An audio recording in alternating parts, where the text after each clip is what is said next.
Hello friends, मैं प्रियंका आर्य आप सबका आपके अपने चैनल लेट्स स्टार्ट स्टडी में बहुत बहुत स्वागत करती हूँ।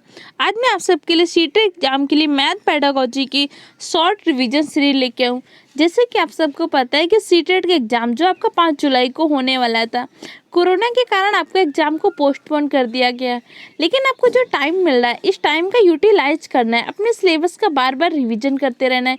इसी सीक्वेंस में मैं आपको शॉर्ट रिवीजन सीरीज दे रही हूँ हर सब्जेक्ट की, जिससे क्या हो कि आपकी पढ़ाई में रेगुलरिटी बनी रहे, आप रिवीजन करते रहें। क्योंकि आप सबको पता है कि जब भी एग्ज़ाम होगा तो जब आप रिवीजन अगर नहीं करेंगे तो क्या होगा, बहुत सारे टॉपिक आपको आते हुए भूल जाएंगे। इसीलिए आपको क्या करना है, रिवीजन करते रहना है। आज आपको जैसे पता है कि आपके 15 नंबर के मैथ पेडागोजी से क्वेश्चन आते हैं और 15 नंबर के आपके मैथ के क्वेश्चन आते हैं। जो मैथ पेडागोजी के क्वेश्चन है, ये अगर क्वेश्चन आपके लिए बहुत ही इजी होते हैं इसमें नंबर स्कोर करना, क्योंकि आप सबको पता है पेडागोजी की एक लिमिटेड टॉपिक है, उन्हीं टॉपिक से बार बार क्वेश्चन आते रहते हैं और बहुत सारे क्वेश्चन क्या होते हैं, हर बार रिपीट होते रहते हैं। तो इसीलिए आप सबके लिए मैथ पेडागोजी की रिवीजन सीरीज लेके आए। इसमें हम हर टॉपिक के सिर्फ इम्पॉर्टेंट पॉइंट डिस्कस करेंगे जिनसे क्वेश्चन पूछे जा चुके हैं या पूछे जाने की संभावना है। अगर आपने इससे पहले की रिवीजन सीरीज को नहीं देखा या इससे पहले की जो मैंने आपको मैथ पेडागोजी के वीडियो दिए थे जिसमें आपको हर टॉपिक को बहुत ही डिटेल से समझाया था, अगर आपने नहीं देखा तो हमारे चैनल के प्लेलिस्ट में जाइए, वहाँ से जाके वीडियो को देख लीजिए और हमारे चैनल को सब्सक्राइब कर लीजिए। जिससे क्या होगा कि हमारे चैनल पे आने वाले सारे वीडियो के आपको रेगुलर पे नोटिफिकेशन मिलता रहेगा, जिससे आपकी कोई भी क्लास मिस नहीं होगी। आज हम पढ़ेंगे गणित की प्रकृति। जैसे आपको पता है कि आपका मैथ पेडागोजी का पहला टॉपिक ही है ये गणित की प्रकृति। जैसे एज अ टीचर आप मैथ पढ़ाने जाएंगे तो पहले तो आपको खुद पता होना चाहिए ना कि गणित की प्रकृति कैसी है। जैसे आप एज अ ट्रेनिंग टीचर हैं अभी, तो एज अ टीचर जब स्कूल में जाएंगे तो आप जो पढ़ाने जा रहे हैं पहले आपको पता तो होना चाहिए कि आप क्या पढ़ाने जा रहे हैं, इसको पढ़ाने के तरीके क्या हैं, कैसे पढ़ाना है, इन चीज़ों का नॉलेज तो आपको होना चाहिए पहले। अब जैसे पहले आपको पता नहीं चाहिए पेडागोजी क्या है, सबसे पहले तो आपको यही पता होना चाहिए। पेडागोजी का एक टीचिंग आर्ट है। इसमें हम सीखते हैं कि हमारे सामने जो क्लास में सिचुएशंस आएंगी, जो परिस्थितियाँ आएंगी, उसके अकॉर्डिंग हमें कैसे रिएक्ट करना है, कैसे उन समस्याओं का समाधान करना है एज ए टीचर। इन्हीं सब के बारे में हम पेडागोजी के बारे में पढ़ते हैं। तो आज हम पढ़ेंगे मैथ की कि गणित की प्रकृति है कैसी। तो सबसे पहले आपको पता होना चाहिए कि गणित क्या है। गणित की प्रकृति के बारे में जानने से पहले आपको ये पता होना चाहिए कि गणित क्या है। तो कह रहा है गणित वह शास्त्र है जिसमें क्या हो, गणनाओं की प्रधानता होती है। जैसे मैथ में कोई भी सवाल लीजिए, उसमें सबसे ज़्यादा क्या होता है, कैलकुलेशन ही तो होता है। आप प्लस माइनस का, सब्ट्रैक्ट का, या उसके बाद फ्रैक्शन ले लीजिए, कोई बड़े से बड़ा क्वेश्चन कॉम्पिटिटिव एग्जाम का ले लीजिए, उसमें होता है क्या, कैलकुलेशन ही तो होता है। तो कहते हैं गणित एक शास्त्र है जिसमें क्या होती है, गणनाओं की प्रधानता है। और अगर पूछते हैं गणित की प्रकृति कैसी है, तो आपकी गणित की प्रकृति कैसी है, गणित की प्रकृति तार्किक है, क्योंकि गणित के द्वारा ही व्यक्ति में क्या होता है, तर्क करने की क्षमता का विकास होता है। जैसे आपको पता है कि 7 और 2 कितना होता है, 9 होता है, ठीक है। अब आपसे अगर कोई कहेगा कि 7 और 2 तो 8 होता है, तो आप मानेंगे? नहीं मानेंगे ना। आप उसके साथ तर्क कर सकते हैं, उसके साथ लॉजिक उसको बता सकते हैं कि नहीं ये देखो ऐसे होता है। तो क्या होता है, गणित की प्रकृति कैसी है अगर पूछते हैं कभी, तो गणित की प्रकृति कैसी है, तार्किक है। अब एक हम परिभाषा पढ़ लेते हैं लॉक के अनुसार कि लॉक ने क्या परिभाषा दी थी। कई बार क्या होता है, इससे राइटर के नाम भी पूछ सकते हैं कि किसने कहा था। तो लॉक ने कहा था कि गणित वह मार्ग है जिसके द्वारा बच्चों के मन या मस्तिष्क में तर्क करने की आदत स्थापित होती है। किसने बोला था, लॉक ने कहा था। लॉक ने कहा कि गणित एक मार्ग है, यह एक ऐसा तरीका है जिसके द्वारा बच्चों के मन या मस्तिष्क में तर्क करने की आदत स्थापित होती है। कि बच्चे आर्गूमेंट करेंगे तो उन्हें पहले पता होता है, जैसे उन्हें आपने सिखाया कि बेटा 2 और 2 कितना होता है, 4 होता है, तो आपने उसको कैसे बताया होगा। आपको पता है कि अगर आप एनसीईआरटी के प्राइमरी लेवल की बुक देखेंगे तो वहाँ पे कैसे ऐसे फ्लावर या कुछ अदर चीज़ें बनी होती हैं कि ये 1 है, फिर दूसरे में 2 बने होंगे, 2 फ्लावर बने होंगे। तो ऐसे बच्चों को करके दिखाते हैं ना, मूर्त चीज़ों के द्वारा दिखाते हैं कि ये 1 है, ये 2 है।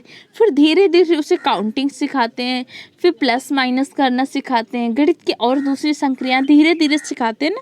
तो इससे क्या होता है, बच्चे में तर्क करने की आदत का विकास होता है। किसके द्वारा, गणित के द्वारा।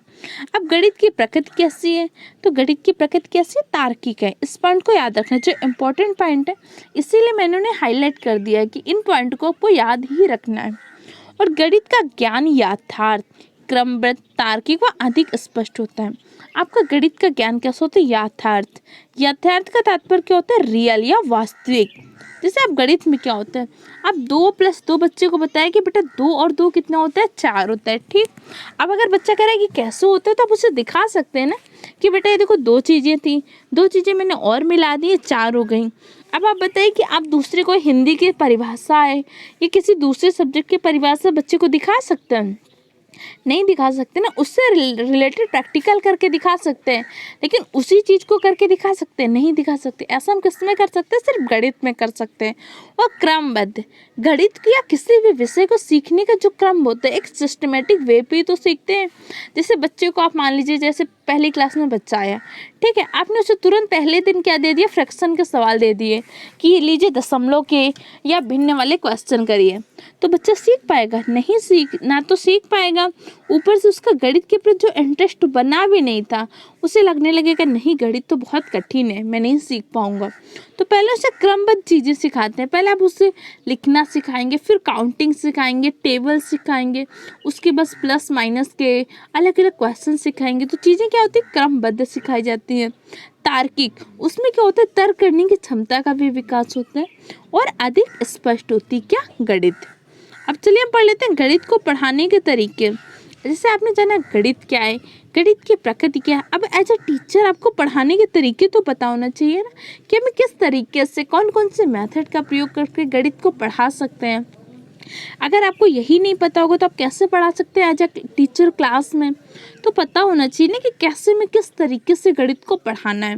पहला क्या होता है? अभ्यास कार्य के द्वारा, कि जैसे मैथ होता है, जैसे कहते हैं ना कि मैथ क्या होती है? प्रैक्टिस से आती है, तो बच्चों को बार बार अभ्यास कराना है। जैसे आपने कोई क्वेश्चन समझाया तो उसी रिलेटेड क्वेश्चन क्या होते हैं? उसे दे देने अभ्यास के लिए। गृह कार्य, कुछ चीज़ें बच्चों को होमवर्क के रूप में दे सकते हैं। मौखिक कार्य, कुछ चीज़ें जैसे आप टेबल है, काउंटिंग है, किसी चीज़ का फार्मूला है, ऐसी चीज़ें किससे मौखिक रूप से भी बच्चों से पूछ सकते हैं।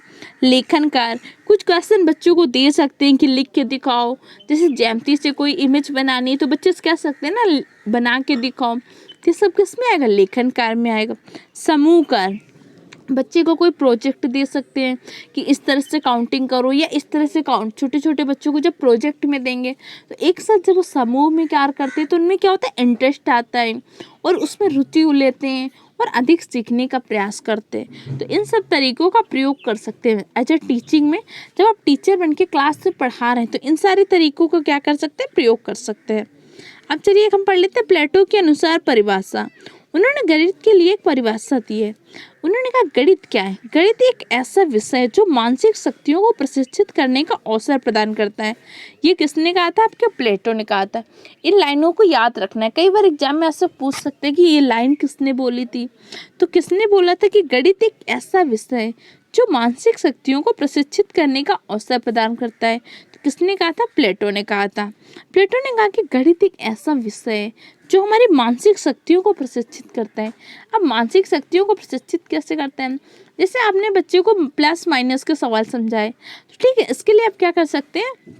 बच्चे को आपने 100 रुपये दे दिए, आपने बोला कि बेटा जाओ मार्केट से 50 रुपये का सामान ले आओ और 10 रुपये आके अपने भाई को दे देना। ठीक है, उसके बाद जो बच्चे पैसे आपके पास कितने बचे, तो बच्चा बताएगा ना कि मैंने 50 का सामान ले लिया, 10 रुपये अपने भाई को दे दिया, तो मेरे 60 खर्च हो गए, मेरे पास बचे कितने? 40 बचे। तो यहाँ पे उसने क्या किया? प्लस भी किया और माइनस भी किया। ऐसे क्या, और उसकी मानसिक शक्तियाँ प्रशिक्षित होती है। अब जैसे हम डेली की लाइफ में देख लें, हमारी बहुत सारी चीज़ें क्या होती हैं? गणित पे तो आधारित होती हैं। घर का बजट बनाना, मकान का किराया, बिजली का किराया, बिल, या कुछ भी बहुत सारी चीज़ें होती हैं। किससे? मैथ का ही तो हम प्रयोग करते रहते हैं डेली लाइफ में भी। तो इससे क्या होता है? हमारी मानसिक शक्तियाँ क्या होती हैं? प्रशिक्षित होती हैं। और ये बोला किसने था गणित को? ऐसा किसने कहा था? प्लेटो ने कहा था। अब चलिए पढ़ते हैं गणित शिक्षण का उद्देश्य, कि बच्चों को आप गणित पढ़ा रहे हैं तो इसका उद्देश्य क्या है? एनसीएफ ने क्या क्यों कहा? बच्चे को मैथ पढ़ा रहे हैं तो इसका उद्देश्य क्या है?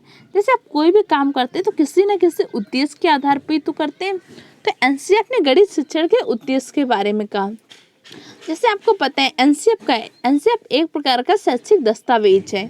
तो उसमें कहा गया कि गणित शिक्षण का मुख्य उद्देश्य बालक की सोच का गणितीकरण करना है। एनसीएफ ने क्या बोला कि गणित शिक्षण का मुख्य उद्देश्य क्या होता है? बालक की सोच का गणितीकरण करना। अब बालक की सोच का गणितीकरण करने का तात्पर्य क्या होता है कि जो गणित है इसका बालक क्या करे, अपने व्यवहारिक जीवन में प्रयोग कर सके। जैसे घर का बजट बनाना है, किसी चीज़ का बजट बनाना है, या जैसे आपने मान लिया दुकान से सामान लेना है, इन सब में क्या करें, बच्चा गणित का व्यवहारिक रूप से प्रयोग कर सके। तभी हम कह सकते हैं ना कि बालक के सोच का क्या हुआ है, गणितीकरण हुआ है। अब जैसे आपने कहा कि मैंने उसको तो मैथ के सारे क्वेश्चन आते हैं, लेकिन वो दुकान में किया, वो सामान लिया, जैसे उसने 100 रुपये का, उसके पास बचे कितने रुपए, 40 रुपये। तो आप उससे पूछते हैं कि बेटा आपने कितने का सामान लिया। अगर उसने तुरंत आपको बता दिया कि मैंने 60 का सामान लिया, तो आपको समझ रहे कि हाँ, बालक की सोच का गणितीकरण हुआ है। अगर वो इन सब चीज़ों का व्यवहारिक रूप से प्रयोग नहीं कर पा रहा है, तो इसका तात्पर्य उसकी सोच का गणितीकरण नहीं हुआ है। और यही उद्देश्य है आपको गणित शिक्षण का, कि हमें गणित शिक्षण का मुख्य उद्देश्य क्या है, बालक की सोच का गणितीकरण। ये किसने कहा था? एनसीएफ ने कहा था। और एनसीएफ ने गणित के बारे में क्या कहा? तो एनसीएफ में गणित को लंबी श्रृंखला कहा गया है। अगर आपसे कभी पूछते हैं एनसीएफ ने गणित को क्या बोला, तो एक लंबी चेन, लंबी श्रृंखला या चेन बोला। अब इसको लंबी श्रृंखला क्यों बोलना? क्योंकि इसमें जो चीज़ें होती सब आपस में क्या होती हैं, जुड़ी होती हैं। अब जैसे आप मान लीजिए किसी बच्चे को काउंटिंग नहीं आती, उसे परसेंटेज के, फ्रैक्शन के सवाल देंगे, कर पाएगा? नहीं कर पाएगा ना, क्योंकि गणित में चीज़ें क्या होती हैं, एक दूसरे से जुड़ी होती हैं। जब तक उसे काउंटिंग नहीं आएगी, टेबल नहीं आएगी, प्लस माइनस के सवाल नहीं आएंगे, तब तक वो आगे फ्रैक्शन, परसेंटेज के सवाल नहीं कर सकता। इसीलिए एनसीएफ ने गणित को क्या बोला था? लंबी श्रृंखला का। और गणित के अध्ययन से क्या होता है? मस्तिष्क में तर्क करने की आदत का विकास होता है। इस तरह से आज आपने गणित के क्या होते हैं, गणित की प्रकृति क्या है, गणित शिक्षण का उद्देश्य क्या, इन सब के बारे में पढ़ा। आपके एग्जाम में इन टॉपिक से 1 या 2 नंबर के क्वेश्चन तो हर बार के एग्जाम में पूछे ही जाते हैं। इसलिए जो शॉर्ट रिवीजन सीरीज, इसको पूरा देख लीजिए, नोट्स बना लीजिए और रेगुलर रिवीजन करते रहिए। और ये हमारा वीडियो अगर आपको हेल्पफुल लगा है तो हमारे चैनल को सब्सक्राइब करें, वीडियो को लाइक करें, अपने दूसरे फ्रेंड के साथ भी शेयर करें। Okay friend, thank you for the watching my video.